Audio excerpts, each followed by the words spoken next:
솔직한 얘기로 더 즐겁고 기쁜 소리는 하나도 없습니다. 특히 우리나라 안보 상황은 더욱 그렇습니다. 제가 평생 그런 나라 지키는 일선에 있었지만은 나라 지키는 것에 관한 얘기를 즐겁게 국민들한테 할 수 있는 내용이 하나도 없습니다. 왜 그럴까?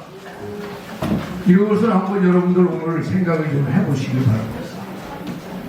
뭐 요새 어떤 개그맨이 여자들이 가장 듣기 싫어하는 소리가 남자들끼리 모여서 축구하는 얘기, 그 다음에 군대 얘기. 근데 군대 가서 축구하는 얘기가 가장 듣기 싫다고 그랬는데 사실 그런 비슷한 얘기도 여러분들한테 오늘 하게 될 수밖에 없습니다. 통상 나라를 지키는 아까 원장관이 말씀하신 내용들은 다 뭐를 전제로 하느냐? 우리나라의 울타리가 굳건하고 이상이 없는 전제 조건하에서 이런 얘기 저런 얘기를 하시는 거예요. 맞습니다. 꿈 같은 얘기죠.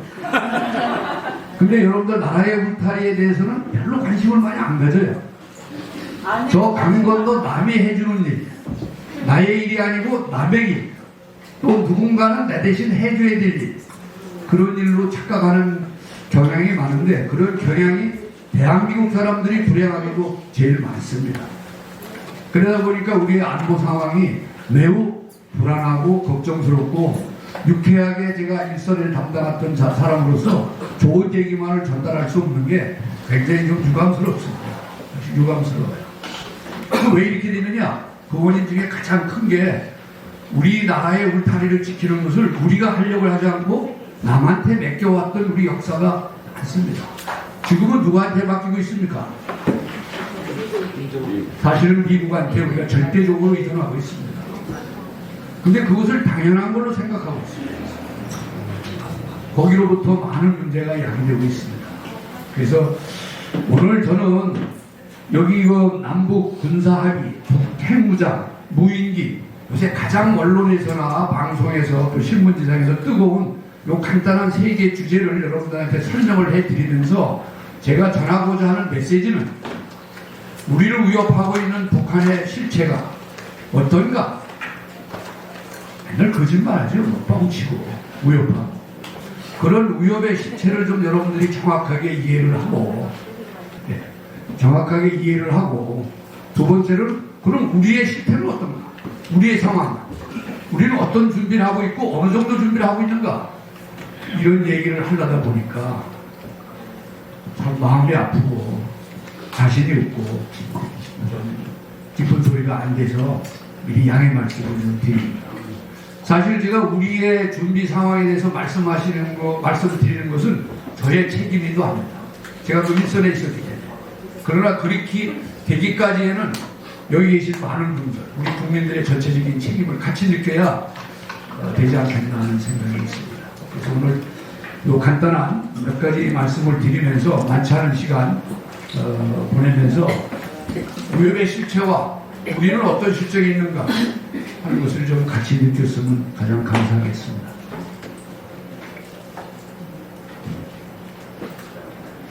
여러분들 이 세 가지 한번 사진을 보시면서 아 맞아 저런 때가 있었지 하고 느꼈을 거예요. 우리 진보정부가 들어섰을 때 가장 목나와서 하고자 했던 일들이 남북 정상회담입니다. 김정일 국방위원장하고 김대중 대통령이 2006년 그 다음에 노무현 대통령, 문재인 정부 각각 북한에 가서 아주 따뜻한 포옹과 각종 미사료를 다 써가면서 많은 문서나 말로 약속과 협약을 했습니다. 특히 2000년도에 방북을 했던 우리 김대중 대통령께서는 갔다 오시면서 성남공항에서 북한은 핵을 개발할 의지도 없고 능력도 없고 개발한다면 내가 책임지겠다 이런 말씀을 하셨어요. 그 책임을 어떻게 지겠다는 건지 지금 묻고 싶습니다. 이때부터도 벌써 북한은 핵무장을 계속하고 있습니다. 노무현 대통령께서는 육로로 가시면서 북한에 가서 엄청난 경제적인 지원을 약속하고 왔습니다. 아마 그것에 대한 문재인 대통령이 엄청난 북한으로부터 쫄림을 받았을지도 몰라요. 근데 문재인 대통령께서는 북한을 가면서 타고 간 항공기에 태극기도 꽂지 않고 평양 시내를 갈 때 군중에 이거 길가에 있는 군중들한테는 다 태극기가 뺀 북한의 인공기와 한반도기만 나붙였지 태극기는 하나도 없었어요. 이 세 분들이 갔다 와서 상당히 많은 약속과 또 뭐 김대중 대통령은 4억 5천만 달러를 갖다 뒷거래를 해서 갖다 주지 않았습니까? 그래서 이와 같이 세 분들이 가셔서 많은 약속들을 하고 한 것이 결과론적으로는 아무것도 이루어진 게 없습니다. 오히려 더욱 남북 간의 많은 기대와 갈등만 내재되는 그런 결과가 있지 않을까? 그럼 왜 이랬을까? 아마도 크게는 추진하는 과정이 정당하지 못하고 국민적 공감을 얻을 수 없었던 이런 방문들이 아니었었나 이런 생각을 합니다. 그래서 우리가 남북 간에 오가는 여러 가지의 미사력, 각종 문서 및 말로 약속되는 것은 별 의미가 없다. 나라를 지키는 데에서는 별 의미가 없다는 얘기를 좀 전하고 싶은 얘기입니다.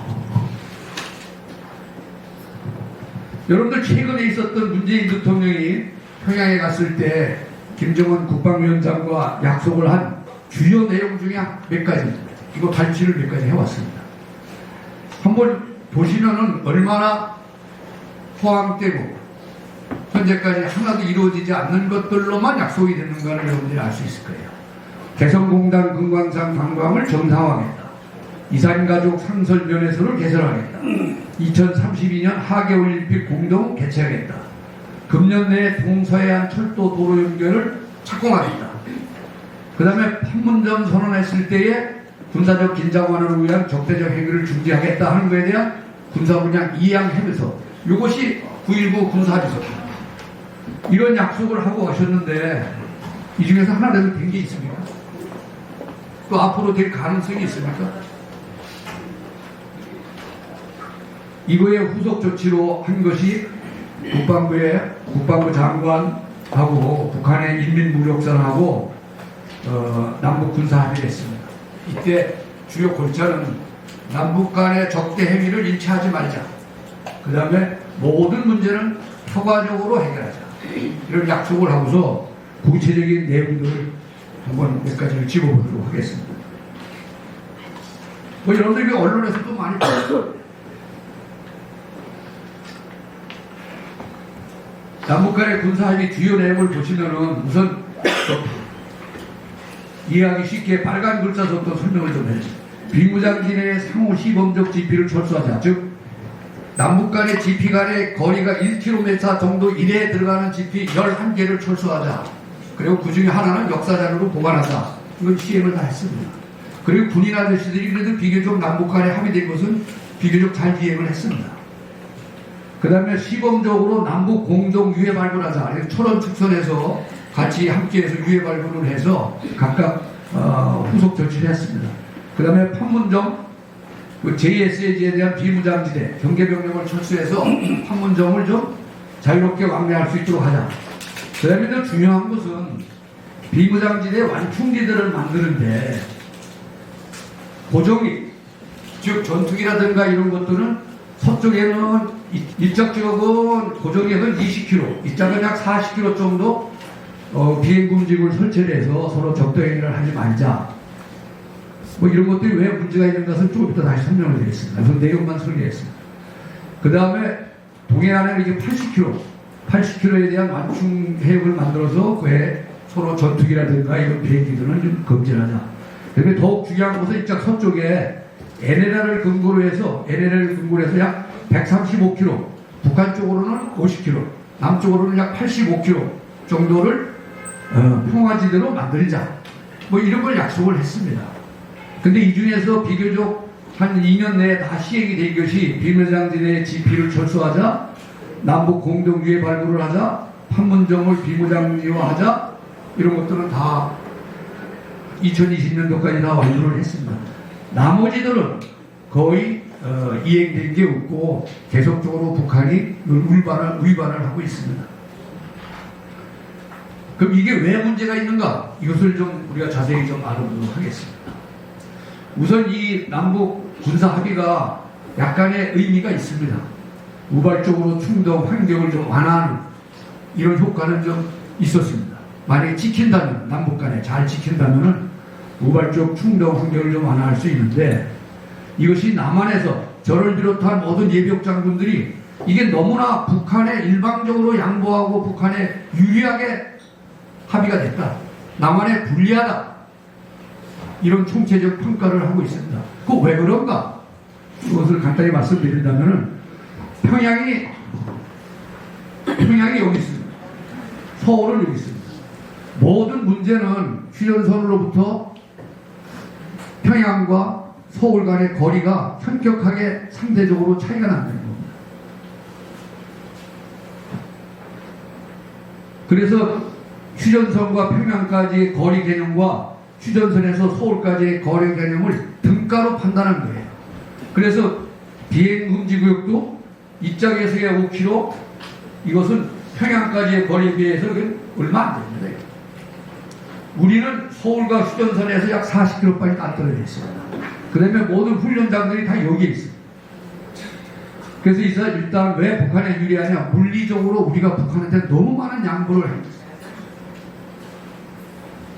이 땅도 많이 양보를 했지만은 이 서해 지역도 얘네들을 근처에서 북한 쪽으로는 50km까지 양보를 안 했고 우리는 85km를 했다고 했어요. 이와 같이 영토적, 지역적 이런 것을 상대적으로 우리가 매우 열세적으로 양보를 한 협정이 아니겠느냐 이런 면에서 문제가 있었고, 두 번째로는 여기에 금지되고 있는 비행금지 구역 같은 것들이 우리가 가지고 있는 상대적으로 북한으로부터 무세한 항공력이라든가 정찰 재산이라든가 이런 것들은 매우 제한을 가하면서 북한이 우세한 전선 지역에 배치되어 있는 방사포라든가 또 북한이 가장 자신 있게 내놓는 핵무기에 대해서는 아무 언급이 없습니다. 그러니까 일방적으로 우리가 군사력을 사용하는 데 제한을 많이 받고 있죠. 그 다음에 훈련도 요 5km, 10km 내에서는 연대급 훈련을 하지 못하도록 되어 있는데 포병 대대급 훈련 좀 못하는데 우리는 훈련장이 전부 이 휴전선으로부터 서울 이 인근에 다 있습니다. 왜냐하면 서울을 방어하기 위해서 너무나 이 지역이 중요하기 때문에 그런 훈련장을 사용하는데 매우 제한이 되어 있습니다. 이와 같은 입장에서 이 남북 군사 합의는 잘못됐다. 너무 우리가 양보를 했다. 이런 거죠. 아마 문재인 정권 시대에 이걸 만들었는데 이때는 실질적으로 정치적으로 이런 걸 작성을 했지 우리 현역이나 예비역들한테 이것조차도 별로 이렇게 하지 않았습니다. 아마 했다면 이거 다 반대했을 거예요. 저도 이때에 송해 사무총장을 하고 있었는데 그때 신문지상에서도 광고를 하고 각종 글을 통해서 엄청 반대를 했습니다. 그러나 이 반대를 한 것은 전부 무용하고 청와대에서 추진을 해서 이런 협정을 맞은 거죠. 더군다나 이런 문제는 남북 간에 상호 위반했을 때에 상호 검증하는 방법이 없습니다. 북한은 우리가 위반했다고 그랬고 우리는 북한이 위반했다고 그랬는데 그것이 누구 말이 맞는지 검증할 방법이 없어요. 이게 가장 큰 문제입니다. 이것이 2018년도에 작성이 돼서 현재까지 유지되고 있는데 이제까지 이런 것들을 북한은 수도 없이 위반을 하고 있습니다. 특히 작년에 무인기도 오고 여기 서해 평화 지역이라든지 여기 또 완충해역 지역에 북한 애들은 엄청난 사격을 여기다 했어요. 훈련을. 사실 이건 유명무실화 되어 있습니다. 그래서 이것을 아마 윤석열 정부는 이 효력을 앞으로 또 위반을 하면은 효력을 중지하겠다. 저는 대단히 잘하시는 일이라고 생각합니다. 불필요합니다. 그러나 우리가 먼저 이것을 무력화하기에는 위험부담이 있기 때문에 효력을 중지하는 범위에서 우리가 처리를 하고 대신 북한 애들이 가장 우리한테 비대칭 전력으로 두려워하는 게 있습니다. 대북방송, 전단살포 이런 것들을 아마 또 이런 위반을 국회가 한다면 아마 그걸 재개하지 않을까. 저는 강력하게 그 재개할 것을 거지를 드리고 싶습니다. 뭐 그런 면으로 이루어지지 않겠나 싶습니다. 그래서 왜 군사합의를 이렇게 여러분들한테 소개를 하느냐? 여러분들 또 한번 다 아실 만한 내용인데 이와 같이 남북 간의 협의라든가 약속이라든가 이런 것은 별 의미가 없다 하는 것을 여러분들이 좀 이해해 주셨으면 하는 측면에서 이 주제를 가지고 나왔습니다.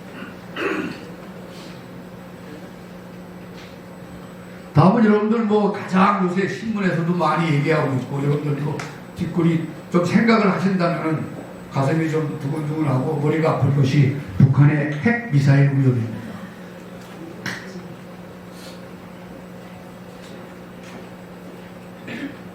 여러분들 이 사진 많이 보신 적 있으시죠? 이것이 1945년 8월 6일 미국이 히로시마에 투하한 원자폭탄 폭발 장면이고 폭발하고 나서 바로 그 도시가 이렇게 초토화된 장면입니다.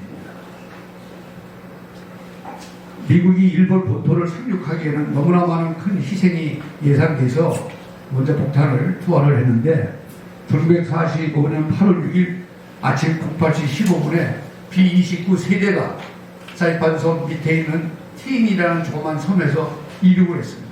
세대가. 그 중에 한 대는 약 4톤 무게의 리틀보이라는 핵무기를 탑재하고 또 한 대는 이것이 터졌을 때 어떤 현상이 일어나는가 하는 것을 과학적 데이터를 수집하기 위해서 한 대가 따라가고 또 한 대는 전문적으로 촬영하기 위해서 세 대가 출발을 해서 아침 08시 15분에 투하를 하고 약 1km 상공에서 터졌습니다.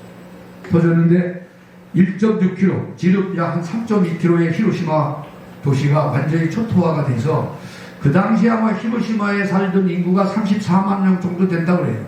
이거 뭐 통계가 그 자료마다 다 다른데 일괄적으로 34만이 사는데 14만이 즉사했다고 그래요. 14만이. 이런 어마무시한 핵무기를 김정은이나 김정일이나 김일성은 왜 개발하려고 그랬을까요? 왜 북한은 핵무장을 하려고? 아마 김일성이가 2차 대전 때에 이 핵무기 두 발을 맞고 일본이 바로 항복하는 걸 보고 김일성이가 굉장히 놀랬다고 합니다. 그래서 우리도 저런 무기를 가져야 되겠다는 생각을 최초에 김일성이가 했다고 합니다.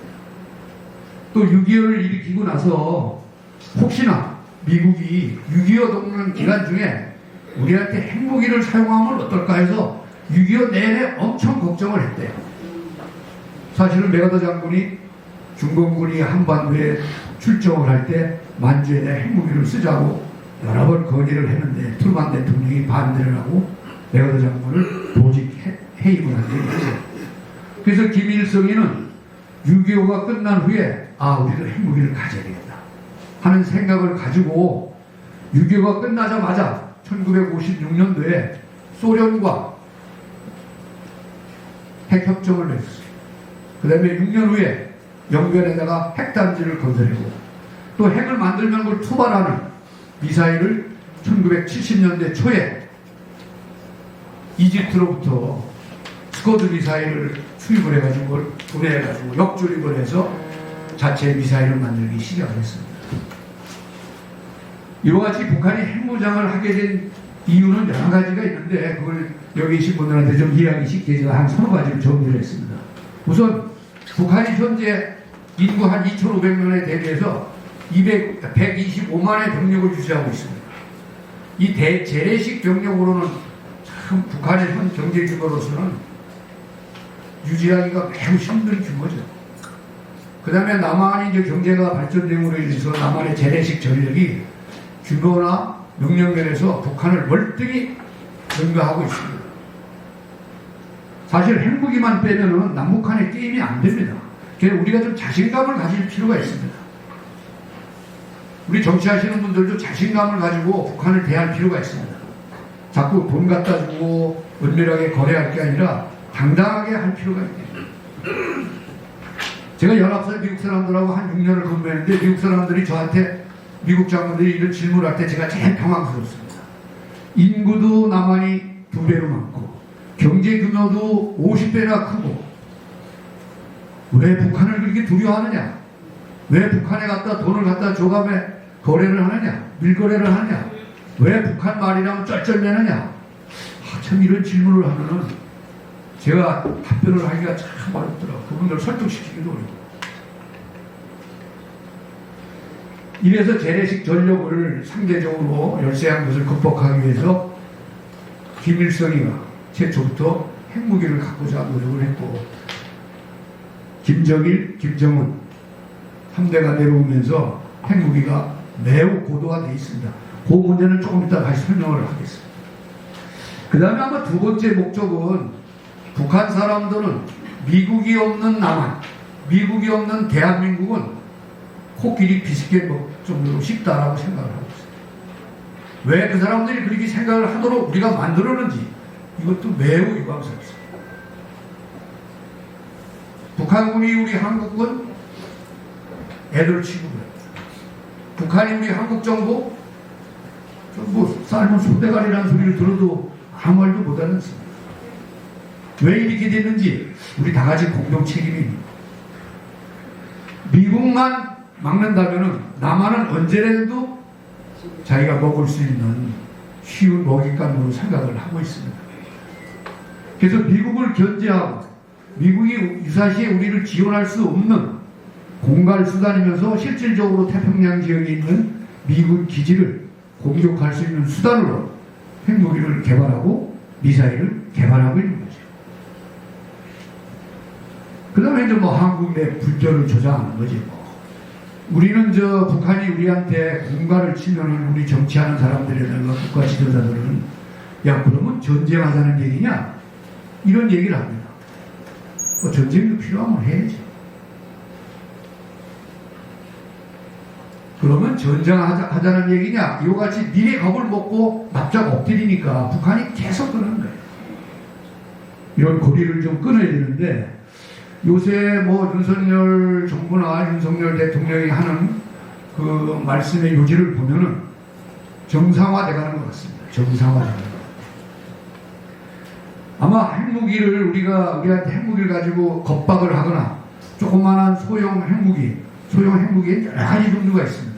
특히 요새 많이 쓸 수 있는 테러 단체들이 쓸 수 있는 더티밤이라고 있습니다. 더티밤이라는 것은 재래식 폭탄에다가 방사능 물질을 거기다 가미해서 터뜨리면은 재래식 폭탄의 효과 플러스 방사능 효과가 전파되는 이런 테러 집단들이나 사용할 수 있는 거.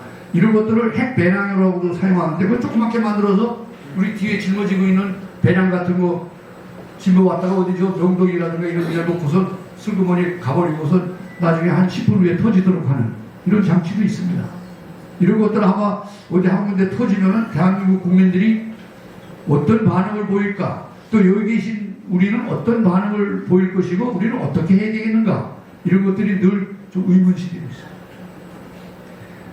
한국 내에 엄청난 혼란이 올 겁니다. 엄청난 또 분열이 올 겁니다.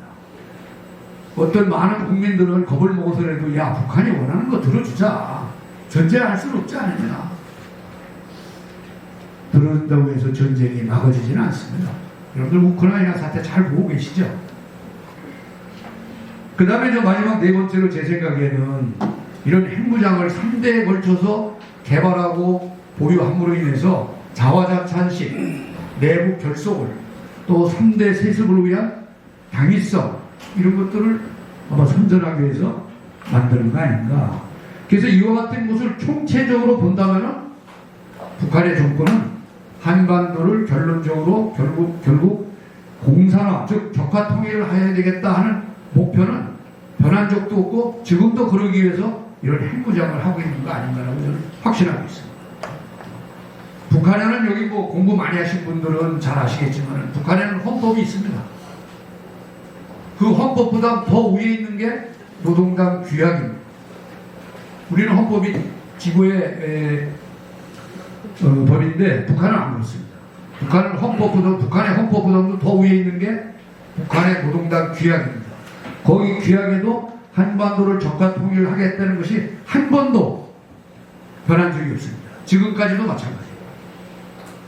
우리만 자꾸 뭐 자주, 평화, 민족, 자결 이런 아주 달콤한 말로 사용하면서 남북 대화를 하고 또 어떤 문재인 정부시 어떤 미친 국방장관은 대화로 나라를 지킨다는 국방부 장관이나 국방부 간부가 있는데 저는 매우 부끄럽고 여러분들한테 이런 말씀을 드리는 자체가 참 좀 납득 없습니다. 자, 그럼 이런 핵무장을 했는데 어느 정도 북한이 핵무장을 하고 있는가? 핵무장을 2006년도에 2차 핵실험을 하고 2017년도에 6차까지 핵실험을 했습니다.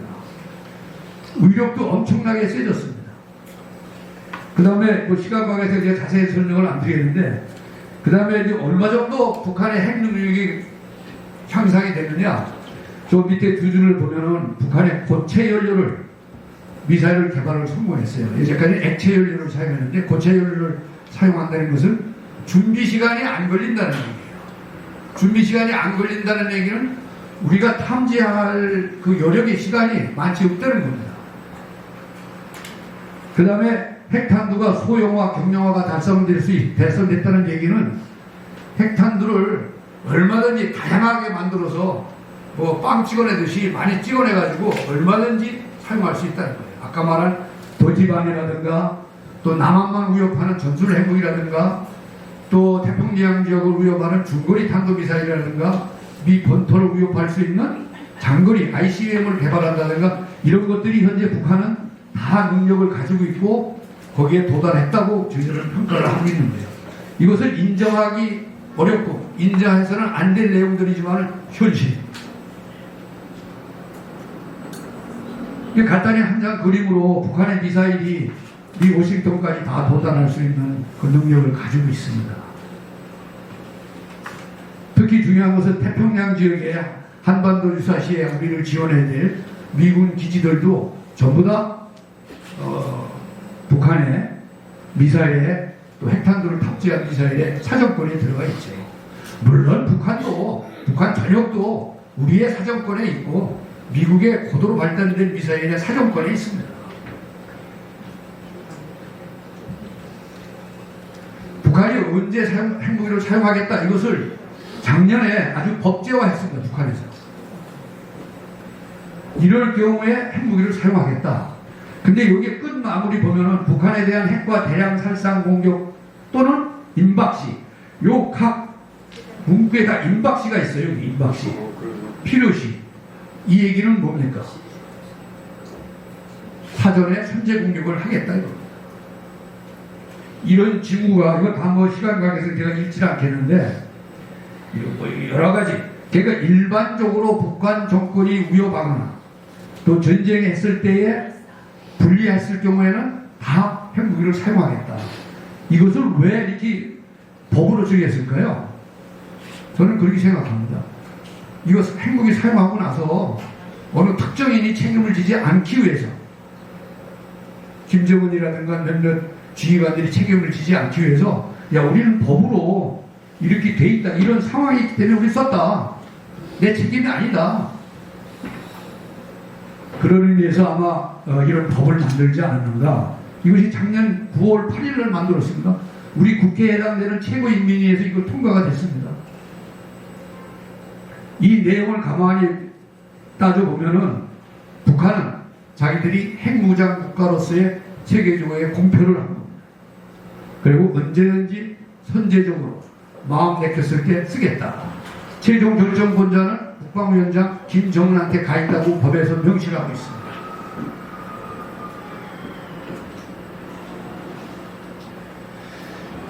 우리 대응책에 대해서는 제가 좀 시간이 가더라도 좀 설명을 좀 드리고 싶습니다. 그리고 또 여기 위에 북한의 핵무기를 대응하는 데는 네 가지로 크게 요약될 수 있습니다. 우리가 핵무장하는 방법, 그 다음에 남이 만든 핵무기를 우리 한반도에다가 갖다 놓는, 즉 요새 언론에 많이 나오는 전술핵 재배치하는 문제, 그 다음에 현재 우리 현상태에 있는 미국의 핵우산을 우리가 지금 의존하는 방법, 그 다음에 이제 우리가 최선은 아니지만 우리 능력껏 삼축체계라는 걸 해서 대응하는 방법이 있습니다. 근데 저 위에 두 개, 핵무장하는 방법과 전술핵 재배치하는 문제는 현재 우리가 고려를 거의 안 하고 있죠. 특히 미국에서는 고려를 안 하고 있다고 얘기를 합니다. 그러나 근래에 들어서 우리가 국민들이 핵무장을 해야 되겠다, 또 전술 핵무기를 갖다 놨으면 좋겠다, 이런 얘기가 북한의 핵 능력이 고도화가 되고 우리가 이제 인내할 수 없는 수준에 가니까 이 두 가지 국민 여론이 약 76%까지 우리가 핵무장을 하자, 전술 핵 배치를 하자 하는 얘기가 나오는데, 이것을 현재 국제적인 분위기 속에서는 매우 어려운 일이에요. 특히 핵무장은 우리가 핵무장을 하려면은 북한한테 가해지고 있는 국제적 제재를 우리가 감내할 능력과 의지가 있어야 됩니다. 만약에 우리가 NPT 체제를 벗어나가지고 핵무장을 하고자 한다면은 당장 우리 원자력 발전소에 제공되는 재료 같은 것을 국제적으로부터 지원받지 못할 거예요. 불행히도 우리는 우량함 생산을 하나도 못합니다. 없습니다. 또 불행하게도 북한은 세계에서 가장 양질의 우량함 생산광이 있습니다. 또 핵무장을 우리가 할 수 없는 게, 핵무장을 우리가 만약에 한다고 하면 이건 미국 학자들이 얘기하는 겁니다. 주로 미국 우리가 핵무장을 한다고 하면은 중국이 가만히 있지 않을 거다. 중국은 어떻게 생각하느냐, 우리가 핵무장을 한다는 것은 중국을 포위하기 위한 미국의 대전략의 하나로서 한국이 핵무장을 한다고 이해를 할 겁니다. 우리가 사드 배치할 때 그랬지 않습니까? 그래서 중국이 각종 우리한테 압력, 경제적인 제재라든가 이런 것을 우리가 국민적이 똘똘 뭉쳐서 의지로, 능력으로 그걸 대항할 수 있어야 되겠어요. 쉽지 않은 얘기일 거예요. 그 다음에 전술핵 재배치 문제는 가장 하기 쉬운 대안입니다, 사실은.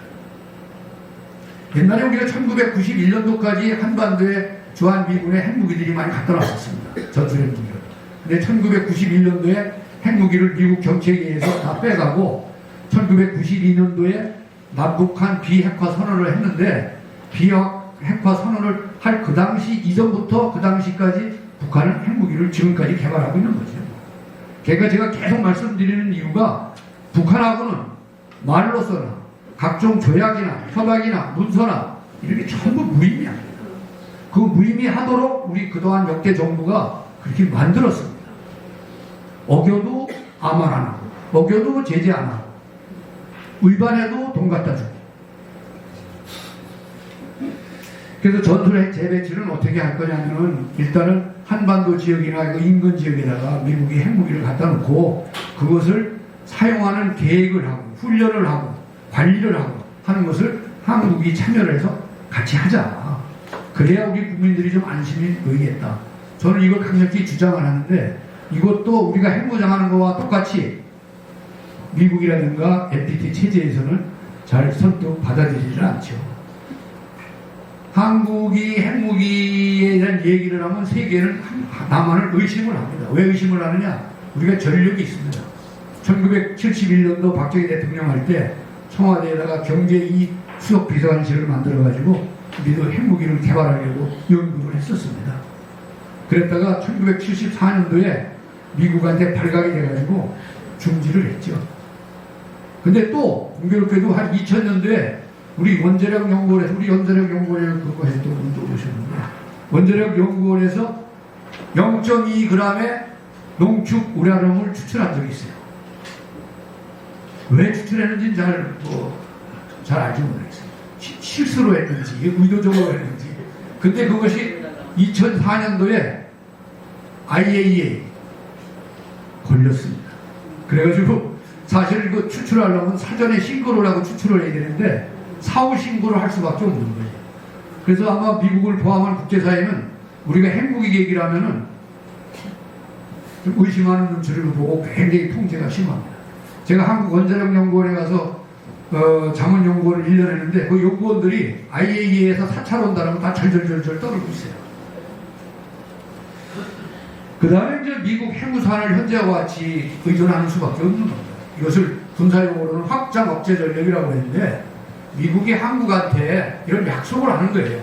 만약에 북한이 핵무기를 쓰면은 미국이 가지고 있는 전략, 전술, 핵무기를 포함한 각종 재래식 전력, 전투기 이런 걸로 해서 북한의 정권을 종말을 가할 테니 걱정하지 마라 하는 얘기예요. 근데 그거 우리 다 100% 믿을 수 있습니까?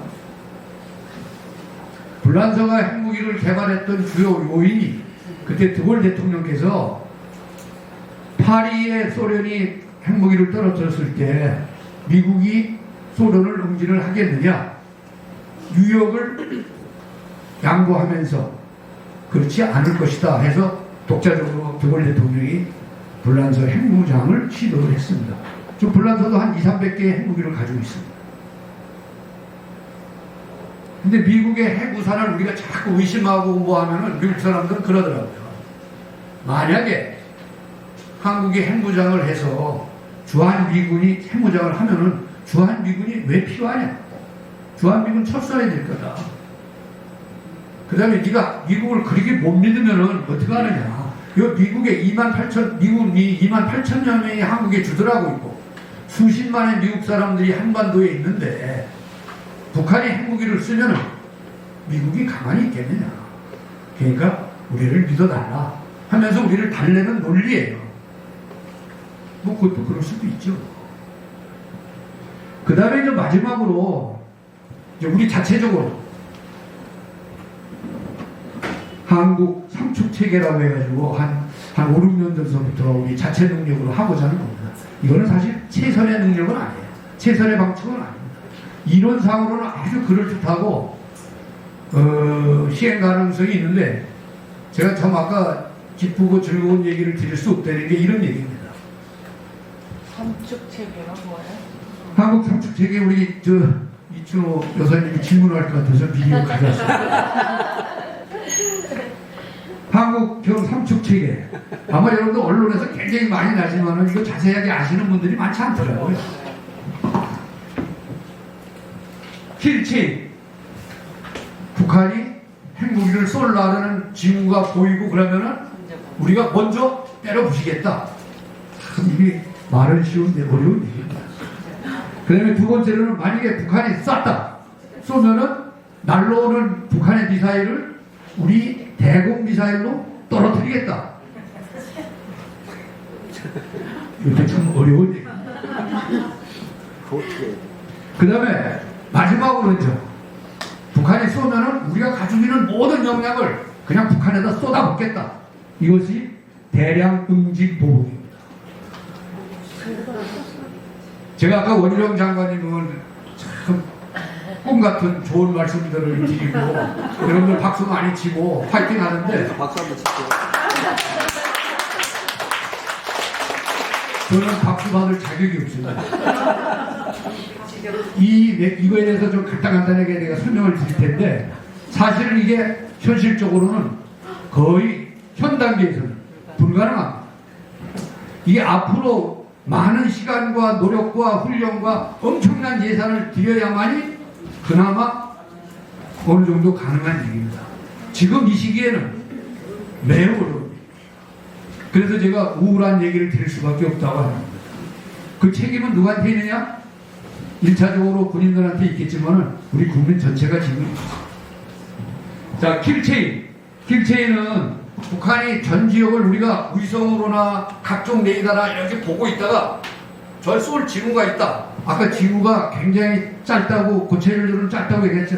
하여튼 그 시간에 보고 있다가 때리게 되는 거예요. 그럼 여기에 두 가지가 문제가 있습니다. 때리는 건 둘째, 때리는 건. 탐지하는 데 문제가 있습니다. 탐지하는 데. 여러분들 뭐 위성이 요새 뭐 10cm, 3cm, 3m 이렇게 타격한다는데 그것은 어느 지역만 계속 보고 있을 때 발견하지 발견 잘 어렵습니다. 근데 탐지에 우선 어렵고 탐지를 하기 위해서 많은 돈을 들여서 우리도 저 군사위성을 5개, 10개 이렇게 올립니다. 올려서도 발견하기 어렵습니다. 지금 김정은이는 어떻게 하고 있냐? 저수지에다가도 핵무기를 밑에다도 보관한다는 거 아닙니까? 저수지 밑에. 지난번에 저수지 밑에서 한번 쐈잖아요. 이 탐지가 일단 어렵다. 그 다음에 더 어려운 게 있습니다. 누가 선제 공격을 하라고 결심을 하겠습니까? 또 이것이 확실히 북한이 핵무기를 쏘려고 한다는 징후에 대해서 누가 확실하게 판단을 하겠습니까? 또 국제사회가 그것을 신뢰를 하겠습니까? 우리의 판단을? 전쟁을 우리가 먼저 일으키는 거예요. 우리 대한민국 지금 뭐 삶은 소대가리 소리 들어도 절절내는데 우리 한국 정부가 징후가 있다고 해서 우리 전쟁을 먼저 개시할 만한 능력과 의지가 있습니까? 모르겠습니다. 아까 윤석열 대통령이 뭐 화끈하다는데 책상 한번 쳐가네. 우리가 쉐리 뭐 미사일 퍼볼지. 윤석열 대통령이 킬체인 하겠다고 얘기했잖아요. 아니 바로 이 방법만이 우리가 할 수 있는 게 없어. 그러니까 이렇게 이론상이로나 앞으로 이런 제도를 갖춰야 되겠다고 할 수밖에 없는 거예요. 이거 아니면 다른 방법이 없어. 이게 내가 아까 제가 최선이 아니고 차선이다, 궁여지책이다 하는 말씀을 드리는 거예요. 그것이 킬체인입니다. 탐지도 어렵지만 탐지한 것을 확실히 북한이 핵무기를 쏘려고 전쟁을 도발하려고 하는 판단을 하기는 더 어렵고, 그것을 국제사회가 인정을 해서 대한민국이 정당방위로서 미사일을 쏟아부었다. 굉장히 어려웁니다. 두 번째, 그 날라오는 미사일을 여러 가지 방법, 레이더라든가 뭐 여러 가지 방법, 이건 뭐 군사적인 용어가 너무 많이 동원되기 때문에 제가 다 생략하는 겁니다. 여러 가지 방법을 통해서 미사일 속에 날라오고 있습니다. 그러면 세 단계를 거쳐서 우리의 미사일, 대공 미사일 능력을 격추시키겠다. 즉 상승 단계, 쏴서 얼러올 동안에 우리 여러 가지 미사일, 패트리어트라든가 이런 뭐 천공이라든가 이런 거 가지고 떨어뜨리겠다. 그 다음에 저 꼭대기 올라갔을 때 한 150km, 200km 올라가거든요. 미사일이 우리한테 올라오거든. 그럼 그때 사드라든가 SM이라든가 이런 걸로 해서 떨어뜨리겠다. 내려올 때도 패트리어트를 이런. 그래서 날라오는 것을 3단계로 나눠서 우리 대공 미사일로 떨어뜨리겠다 하는 얘기예요. 한 번도 시험을 한 적도 없고 한 번도 해본 적도 없습니다. 이론상으로 이렇게 하겠다. 그래서 우리가 탐지하는 레이더라든가 격추시키는 대공 미사일들을 개발을 하고 있습니다. 그래서 그러한 우리 방위 산업이 굉장히 IT 국가로서 발전이 많이 돼서 이런 무기 체계들은 많이 가지고 있습니다. 가지고 있어요. 그러나 이것이 이 중에서 한 발이라도 놓쳐서 아까 말한 히로시마에 떨어뜨린 핵폭탄에 지금 10배, 100배 되는 위력이 서울이라든가 어느 지역에 떨어졌을 경우에 어떻게 하겠는가?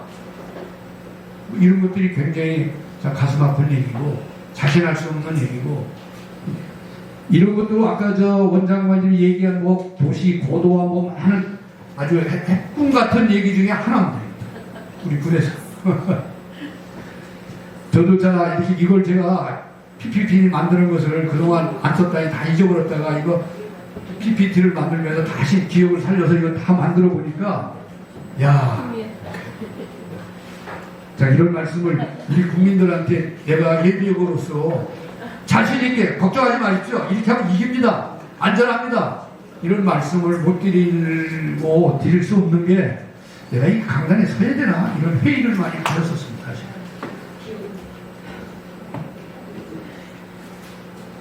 근데 마지막으로 만약에 쏘면은 우리가 그냥 쏟아붓겠다.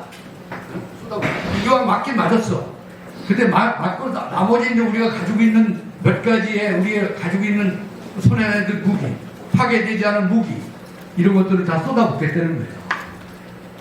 여러분들 요즘 무기 체계가 얼마나 발달되는지, 우리 대전 저 충남권에서 여기 말하는 타우로스 같은 무기가 우리 한 200기 정도 있습니다.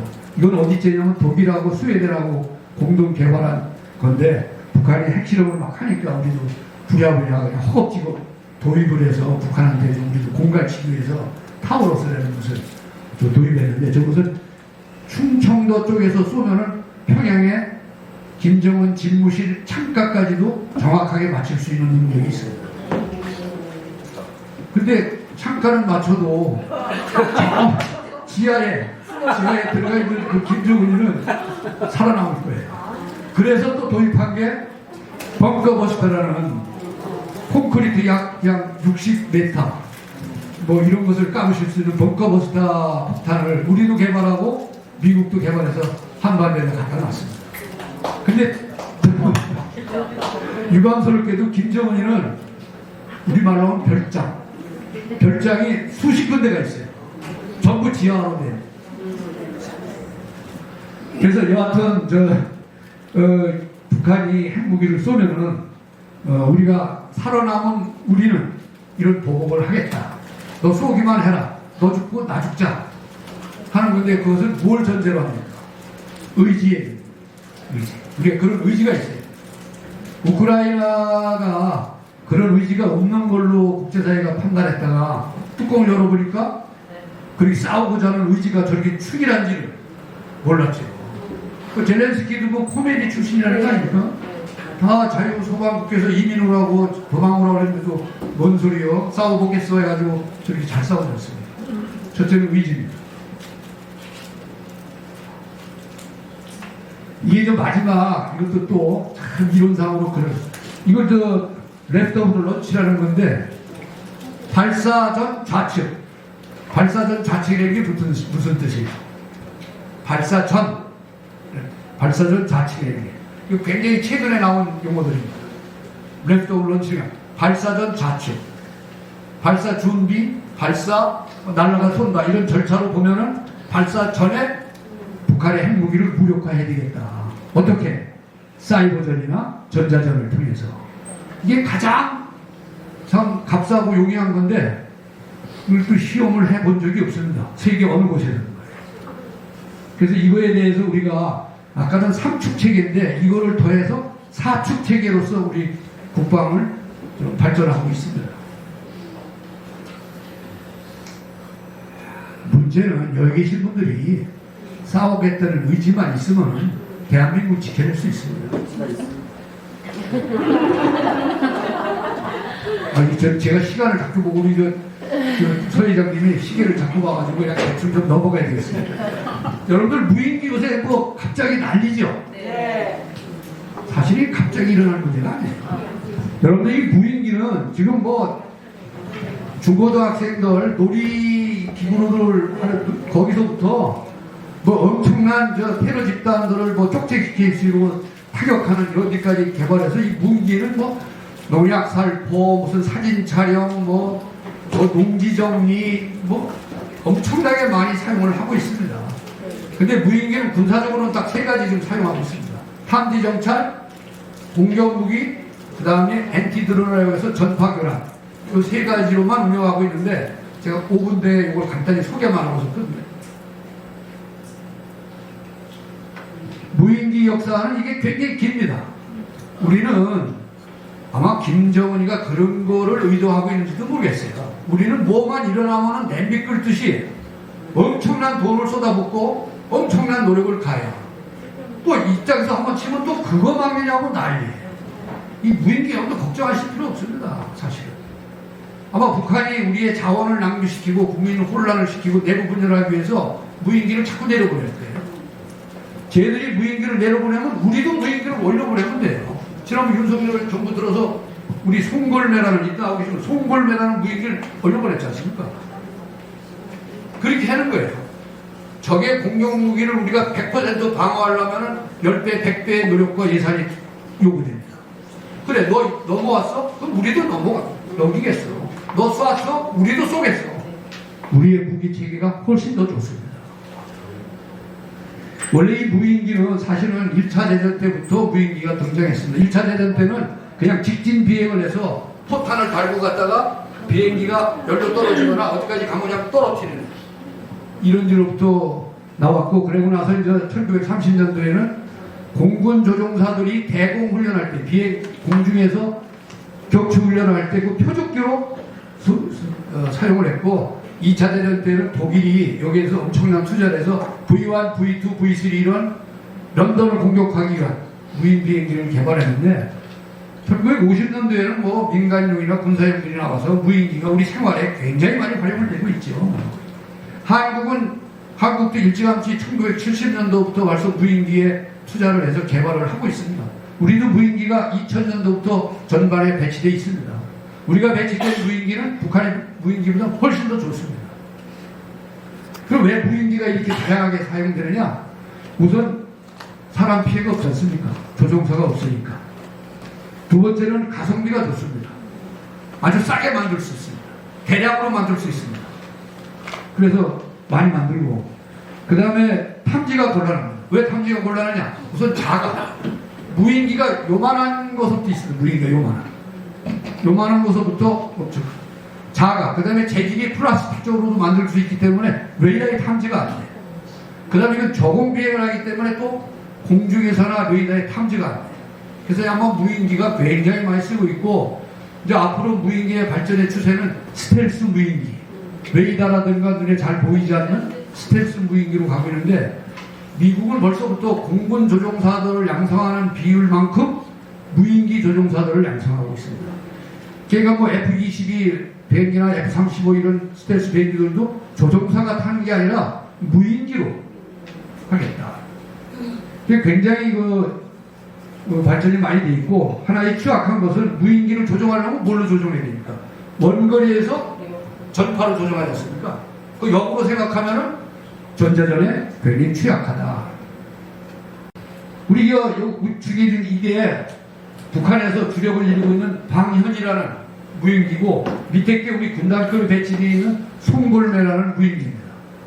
우리 게 훨씬 능력도 좋고 채공 시간도 길고 정찰 능력도 강합니다. 그래서 여러분들한테 좀 즐거운 소리라면은 무인기만큼은 남한이 월등하게 우세하다. 북한은 무인기를 약 500 내지 1000대를 가지고 있다고 합니다. 그 중에서 약 300대를 전선에 배치되고 있고, 우리도 비슷하게 배치되고 있습니다. 지난번에 무인기가 내려와서 뭐 용산 근처로 왔다 갔냐 안 갔다 했냐 이거 가지고 국론이 요란하고, 또 거기에 정부는 뭐 완벽하게 막기 위해서 어떻게 하겠다 그랬는데, 그게 불필요한 예산을 쓰는 거 아닌가, 뭐 과도하게. 우리도 보냈지 않습니까? 보냈으니까 북한이 찍소리를 못해줬습니다. 이제 이 무인기는 아까 말씀드린 탐지가 굉장히 어려운데, 우리는 다행스럽게도 국지방공 레이더, 어느 특정 지역에다가 그 레이더 차량을 갖다 놓고서 가동하기 시작하면 그 지역에 오는 한 탐지범위 10km 내지 20km 정도 해당되는 국지방공 레이더를 우리 기술진으로 해서 개발을 해서 우리 지금 운영 중에 있습니다. 지난번에 최근에 왔던 그 무인기도 그 레이더에 의해서 발견을 한 겁니다. 근데 왜 못 떨어뜨렸느냐? 그걸 어떻게 떨어뜨립니까? 요만한 거를. 뭘로? 미사일을 쏠 겁니까? 그 다음에 거기 기관포를 쏘면 그 밑에 다 아파트 단지인데 어떻게 합니까? 이건 참 우리 국민들을 생각할 때는 어느 놈마다 족족 다 잡아서 떨어뜨리는 것만이 가슴이 시원한데 그럴 수 없습니다. 그렇게 하다가는 더 큰 피해가 우리 국민들한테 가고 돈만 엄청나게 쓰는 거예요. 이제 그러면 사실 국민들이 좀 지혜로우면 모른 체 해주고 그냥 넘어가면 되는데, 그렇지 않으니까 북한에서 그걸 자꾸 활용하는 거예요. 그다음에 이제 무인기를 발견하면 현재는 어디까지 와 있느냐? 교환포라든가 발칸이라든가 미사일 같은 것은 이걸 하드킬이라고 하는데, 이런 것들은 전시에. 그 다음에 사막이라든가 뭐 미국 땅덩어리나 중국 땅덩어리 넓은 평야지대에서는 저런 걸로 쓰지만은 소프트킬이라고 해가지고 레이저포라든가 제밍이라든가 이런 걸로 하는 방법을 연구를 하고 있는데, 우리도 레이저포가 개발을 어느 정도 했는데 사거리가 너무 짧아. 그래서 현실적으로는 사용이 어렵습니다. 그러나 현재 개발을 하고 있습니다. 그럼 이런 수준들이 세계적 수준에서 우리는 어떠냐? 우리도 세계적 수준에 와 있습니다. 세계적 수준. 무인기를 100% 발견하고 탐지하고 100% 추락시키고 100% 대비하는 나라 한 나라도 없습니다. 거기에 쓸 돈도 없고 그럴 필요도 없는 겁니다. 미국이라든가 중동이라든가 유럽도 무인기에 대해서 방어책을 완벽하게 할 필요도 없고 그런 쓸 예산도 없다는 겁니다. 그런 나라 없습니다. 우리나라 너무 국민들이 좀 흥분을 하시던데 그럴 필요 없습니다. 제가 마지막 장, 여러분들 제가 말미에 서두에 우리의 남북 상황이나 북한의 위협 실체를 알고 또 남북 간에 오가는 대화나 조약이나 이런 것은 아무 의미가 없다 하는 말씀을 서두에 드렸는데 그것을 역사적으로 증명하는 사진들입니다. 이 사진은 1938년 9월 독일 뮌헨에서 영국의 수상, 프랑스 수상, 그 다음에 독일, 이탈리아 이 4개국 지도자들이 모여서 그때 히틀러가 유럽을 다 석권하고자 하는 흑심을 가지고 체코 지역에 있는 독일 사람들이 많이 사는 지역, 그것을 달라고 했습니다.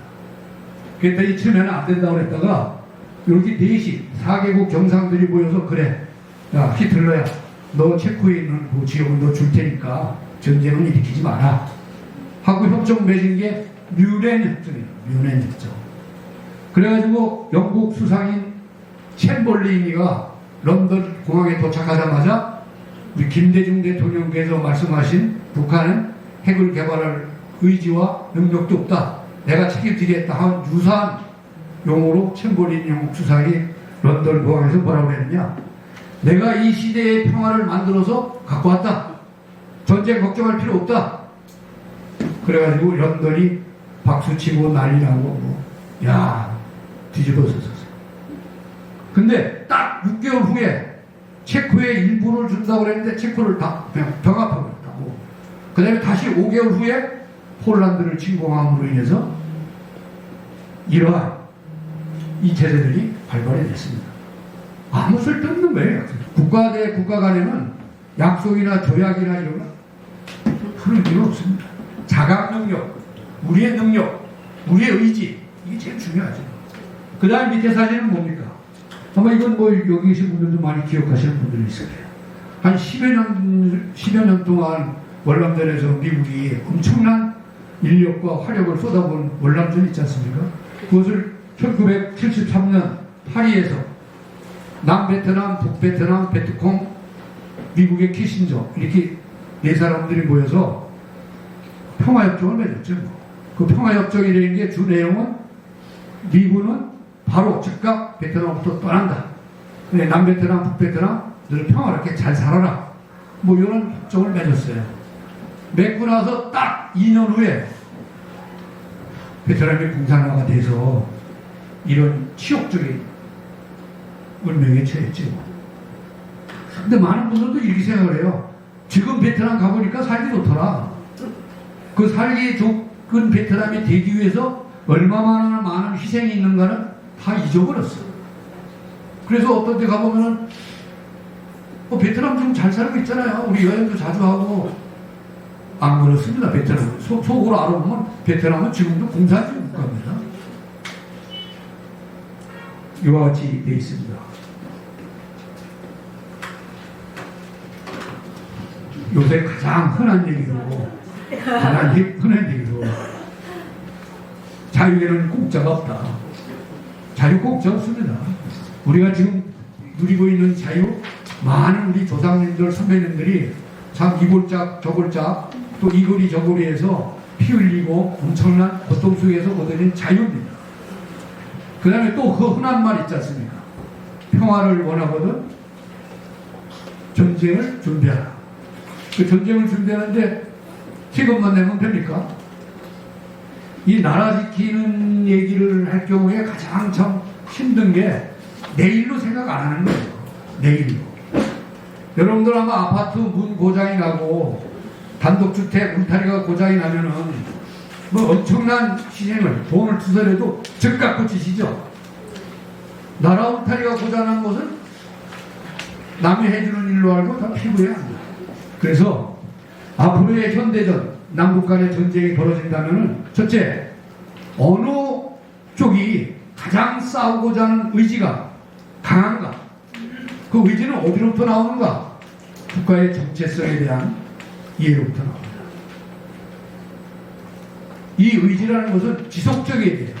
한 달 싸우다가 물러나는 인내심을 가지고 이런 의지가 있어야 됩니다. 그래서 현대전은 의지의 전쟁이라고 합니다. 또 하나는 쩐의 전쟁이에요. 쩐의 돈의 전쟁입니다. 맨입으로 되는 거 하나도 없습니다. 그 젤렌스키가 어저께 영국을 방문했습니다. 우리 CNN에서는 그걸 생중계를 하던데 BBC하고 우리는 뭐 별로 이렇게 관심이 없더라고요. 군용기를 타고서 런던을 방문해가지고 다 젤렌스키가 미국에 갔다 영국에 갔다 화상연설 하는 게 다 뭡니까?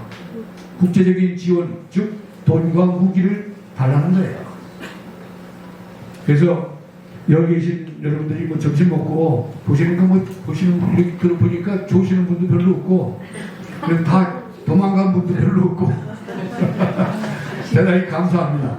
여러분들 여기 계신 분들의 마음이 앞서서 여러분들의 가족, 이웃들이 나라 지키는데 좀 동참 좀 해주시고 또 여러분들이 아파트 단지를 확산해서 나라가 잘 지켜지는데 또 공동체를 잘 지키는 이런 데에는 반드시 헌신과 노력이 좀 필요하다. 이건 군인만의 문제가 아니라 어떤 특정 그룹의 문제가 아니라 현대전은 총력전입니다.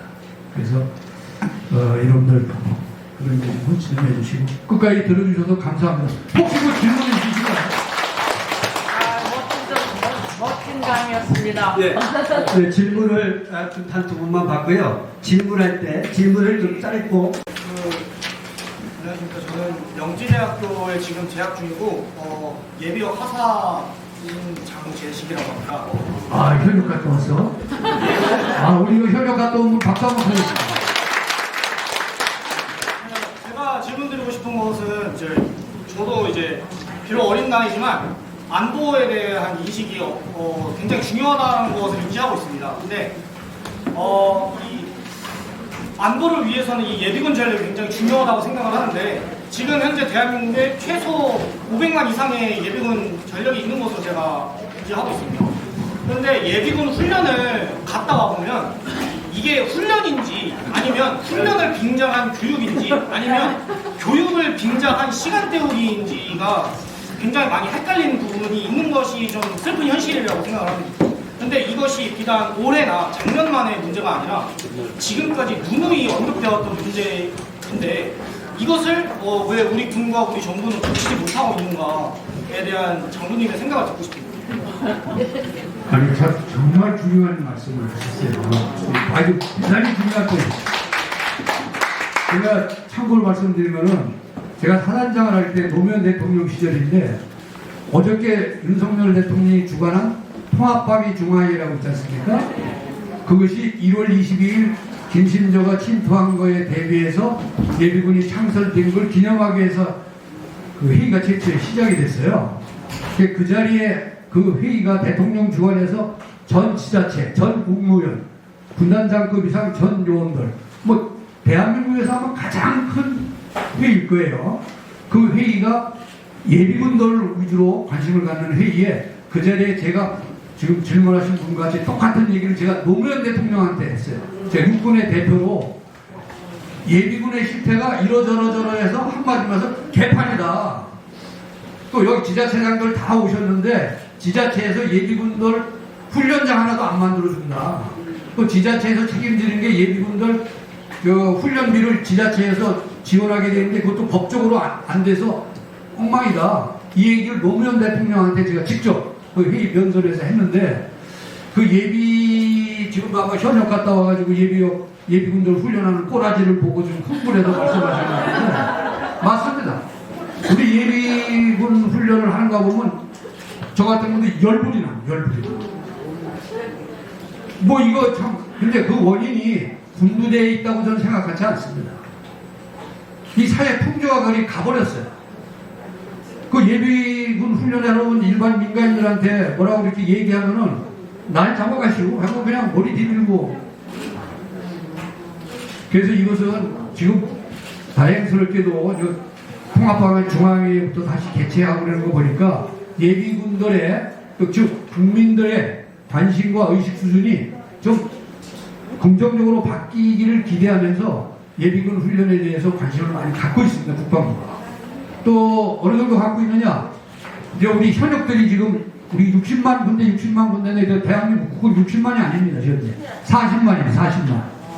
그래서 예비역으로 그걸 다 충원해야 되는데 아까 500만이라는데 우리가 실질적으로 관리하는 예비역은 이제 많이 줄어서 200 내지 300만을 관리하고 있어요. 그래서 제가 뾰족한 답을 드릴 수 없고 이게 국민 풍조가 바뀌어야만 된다. 그 다음에 그 지적에 대해서는 아주 공감하는 가장 큰 문제고 국방 당국자도 인식하고 있다. 좋은 방안이 나올 것이다. 하는 말씀을 드리고 싶습니다. 예, 한 분만 더. 예, 전성 교수님 말씀해 주세요. 여러분 지루하실 텐데 제가 저는 춘천에서 왔습니다. 근데 그 전방 사단이 최근에 이해 사단이 해체가 돼가지고 지역 경제는 물론이려니와 그 전력의 상당한 그 마이너스적인 그런 요소를 많이 볼 수가 있습니다. 과연 문정부 하에서 이해 사단이나 그 해체시켜가지고 하천이나 사창리 쪽에 가보면 지역 경제가 말이 아닙니다. 그로 인해 따른 나라의 군 사기 문제도 거의 따라가고 있는 것 같습니다. 그 다음에 또 하나 말씀드리고 싶은 것은 군 복무기간이 현재 1년 6개월, 18개월이 짧습니다. 근데 요거를 최소한도 북한의 경우에 군병력 복무기간을 단축했다는 얘기는 못 들었는데 우리는 정치할 때마다 줄고 줄어서 현재 18개월을 줄었단 말입니다. 과연 이것을 계속 유지해야 될 것인지 하는 문제가 있고요. 그 다음에 두 개만 해. 싱가포르를 가봤더니 미국 나라가 주적도 없으면서 군 복무기간이 2년입니다.